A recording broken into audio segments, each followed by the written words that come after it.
Starseeds and light workers have come here to Earth to help Earth in her ascension.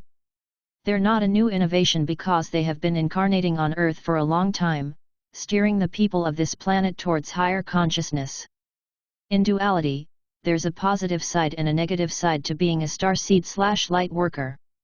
The negative side is that you can feel different from others on this planet, like an outsider. This can lead to a whole host of difficulties as you traverse this lifetime towards self-awareness. You learn to reject yourself because you feel different from everyone else. It starts at a very young age before you can develop any conscious understanding of what you're doing. If you come from a dysfunctional family, this habit of self-rejection can become a disproportionate problem which keeps you from alignment with your soul. Characteristics: you have a pervasive sense that there's something wrong with you. Why don't you fit in? Why are you different? Why do you see things differently? Why do you feel different? What's the matter with everyone else? Why can't they see it my way? Why do people love everything and you have a problem with it? Why are you bored with others? Why do people do that? Don't they know better? Why can't you behave like other people? This leads to an inferiority complex. Empaths who are unconscious are particularly at risk of feeling different because they are sensing the emotions of those who are disguising them at surface level. Often life experiences are incongruent, the inside doesn't match the outside and people are perplexing to you. Having been born into a dysfunctional family only exacerbates the feeling of being different, it really takes on a context of being flawed rather than different. People tell you you're weird or different, never admirable. You tend to stay alone rather than with others, you get labeled as antisocial. You get bored a lot. You learn to fear people who bring out this feeling of being abnormal, arguers, instigators, perpetrators. You fear their reaction to you because you see it as further proof of your strangeness and inability to cope or to fit in. Instances of rejection by others fuel your self-rejection complex. You think all these people can't be wrong about me, because you keep getting the same reactions from different people. You don't understand that these reactions are prompts to change brought on by universal law, not evidence of the undeniable truth of your being flawed. Feeling of needing to fit in, while all the while fighting the desire not to fit in, you become conflicted. This can make you appear to be indecisive, which prompts more negative reaction towards you, so you become secretive and alienate others. You become very hard on yourself, all the while trying to fit some standard that you are not interested in anyway. You become confused. Life perplexes you because you need to understand yourself in order to understand how you see it. Your outer appearance is a mask to cover up your inner experience. Not understanding who you really are and where you've come from, you may find all sorts of other explanations for why you feel different. As a child, I reasoned that it was because I was tall. Later on I felt different because I was overweight. My somewhat ample nose also supplied an excuse, it must have been because of that. Thinking primarily as a physical being, you tend to blame your physicality for your feeling of being different and the self-rejection you are perpetrating upon yourself. This can have further ramifications later on as you develop a poor body image and possible eating disorders. Or maybe it was because the other kids were good at gym class and I frankly couldn't stand it. I didn't like volleyball. I didn't get picked until the end of the team formation either. These types of events only added to the self-rejection. You take every slight as further evidence of your strangeness. You rationalize everything as further evidence to support your case against yourself. You beat on yourself because you can't appear to fit into the standard, you're not athletic, or you're not intellectual, or you're not pretty or handsome, or you're not musically inclined. Anything you can't manage to look even passable at, your ego will hound you for failing at it.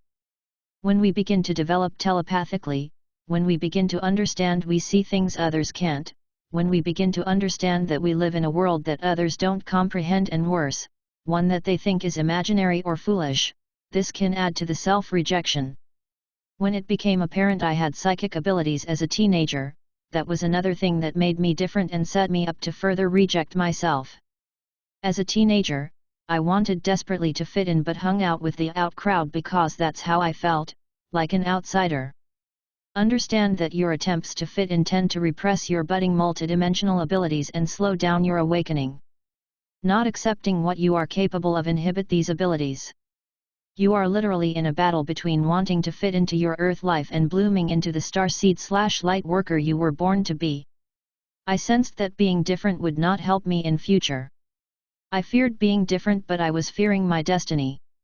I saw one girl after the next get picked as desirable by guys in school while I stood there, waiting for once to be the belle of the ball. I was a very shy person growing up. I kept looking for places for misfits to hang out at, wanting to socialize with people like myself. That was until I discovered alcohol. Inhibitions left me as I further revealed my superficial mask. I became the life of the party. I'm now 20 years sober. Having studied spirituality later on in my 20s, I attracted attention as being somewhat of an expert. I was welcomed for my knowledge in this area. This was a relief because whatever it was that I had done in the past nobody else seemed to be interested in. I always had to bend to their will and do as they were doing, and in so doing, I lost whatever sense of self I had. I was fated either to bending to their will to appear normal or striking out on my own to attend spiritualist churches, lectures by astral travelers and seminars by animal communicators. I was alone. Nobody I knew wanted to talk to their cats. Starseed syndrome will morph into all kinds of false ideas about yourself because you don't understand why you feel different. This trait you have of being self-rejecting will come out whenever you're at odds with life on Earth, and it will take flight like the Goodyear blimp on helium whenever you feel rejected by anyone. It can morph into self-hatred for any number of reasons, with the fact that you're inexplicably different from others on Earth as being the core reason. Nip it in the bud now. Understand yourself and love yourself for all the wonderful things you've chosen to come here to do. List them if you have to. Look back to all the times you helped a blind lady cross the street, helped a blind man in the subway, and rescued a cat. Write them all down. Read about other light workers doing great work and understand you're like them. Which brings me to the last point I need to make about Starseed syndrome. Until you learn to have compassion for the bright spark of light that volunteered to be born here on Earth, to help an entire race of people survive an extinction event, until you feel with your heart for that beautiful spark of life, you will continue not to accept yourself every time you have a fallout with another Earthling. All those old voices of "you're weird, what is wrong with you? Why can't you get along with anyone? People hate you," will continue to haunt you. And the dark will continue to send its minions your way, just to keep reminding you. Starseed syndrome has to be healed. This lack of self-acceptance has to be met with compassion for a change. You're a beautiful being who has sacrificed much to come to Earth to help those who are mean to you. That's an incredible act of love and courage. Keep telling yourself the truth of who you are every time the dark sends a minion to anger you, upset your life, go into battle with you. Refuse to fight these little skirmishes. There are bigger fish to fry. You are different, and it's because you are different that this world will thrive again. It's because you are different that the light is shining on this world once more.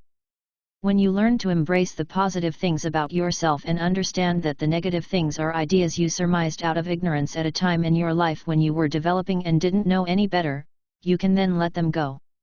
Understand what you've come here to do, have compassion for yourself, and learn to validate yourself and your multidimensional experiences in a world where few will. Many of us choose the path to the light through negativity for the reason that it must be healed in the collective. Understanding this about yourself will help in your healing and of others.